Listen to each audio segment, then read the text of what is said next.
Ride से आए हुए मुझे एक दिन भी नहीं हुआ है और मैं दोबारा निकल रहा हूँ ट्रिप में। देख रहे हो वही बैग है, इनको खोला भी नहीं है और एक ट्रिप की फिर से तैयारी हो गई है।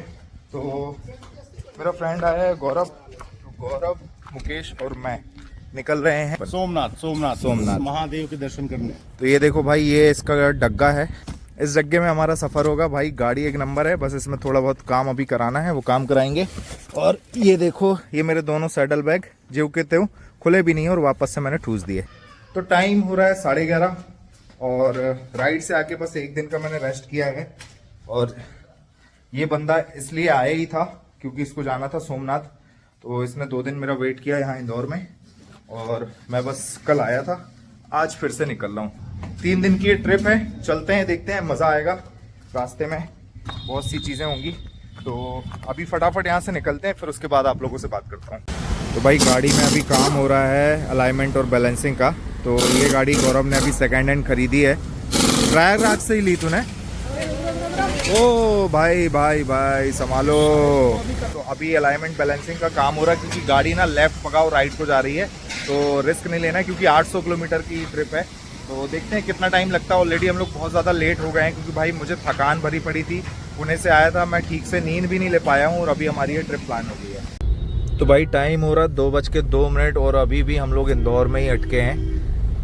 गाड़ी की बैलेंसिंग और अलाइनमेंट में बहुत ज़्यादा टाइम लग गया और अभी इंदौर से बाहर नहीं निकले और हमें जाना है 800 किलोमीटर। तो पता नहीं कितना टाइम लगने वाला है। अभी आगे भी जाके हमें रुकना है 1-1.5 घंटे के लिए।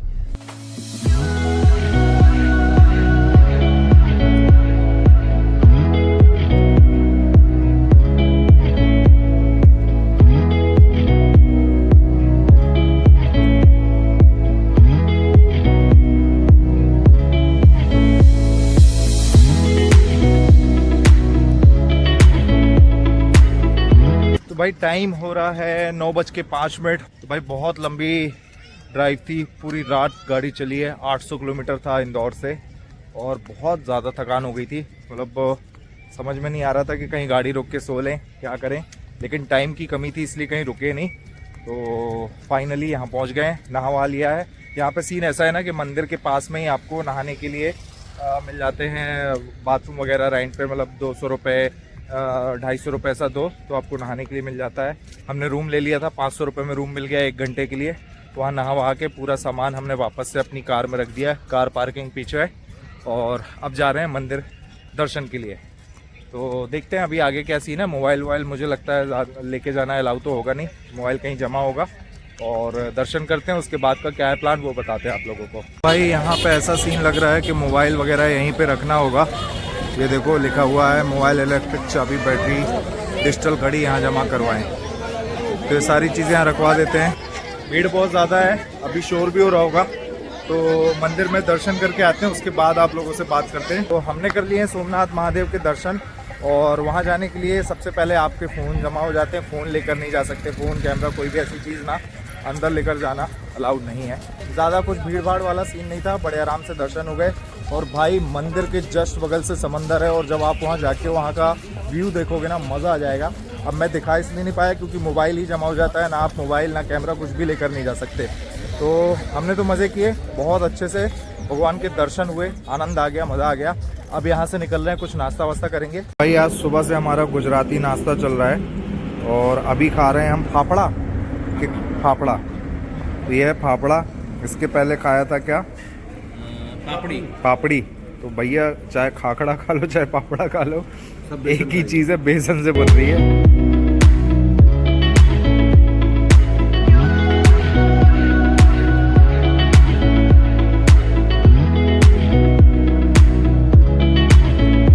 तो भाई अभी सीन कुछ ऐसा है कि हम गए थे सोमनाथ जी के दर्शन करने के लिए और वहाँ से फिर हमारा प्लान बना कि भाई इतनी दूर आए हैं तो दीव भी घूम लिया जाए। सोमनाथ से दीव है ओनली 80 किलोमीटर।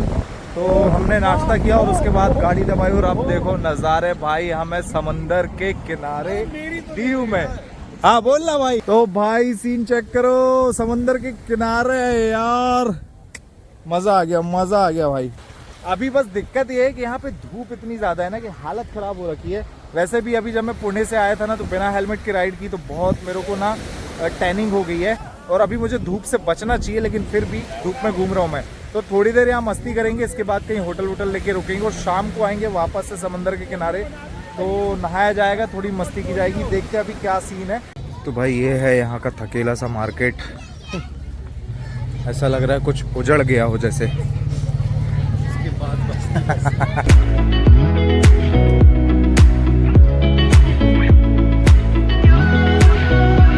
तो भाई टाइम हो रहा 6:42 और एक बार से फिर हम आ गए हैं समंदर के किनारे।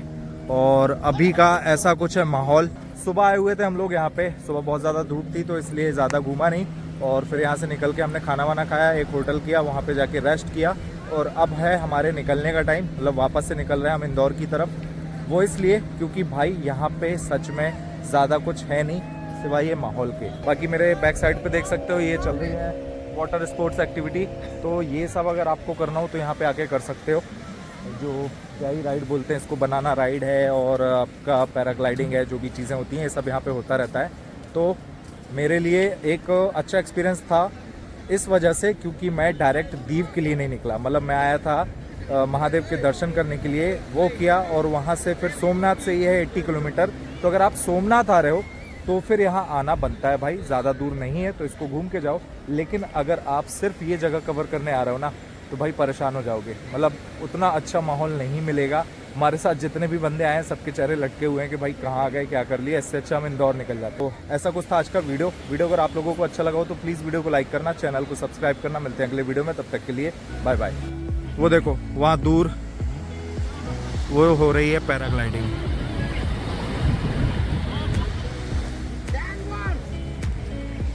बाकी मुकेश जी आपको क्या लगता है यहाँ आना चाहिए दोबारा? नहीं, बिल्कुल भी नहीं आना चाहिए। Seriously guys, this is the just waste of money and waste of your. अगर आप कहाँ आ रहे हो, सोमनाथ आ रहे हो तो सोमनाथ आ रहे हो, प्लीज तो don't come here. No no no, तब भी नहीं आओ। Even don't come. Seriously, it's a very horrible place guys.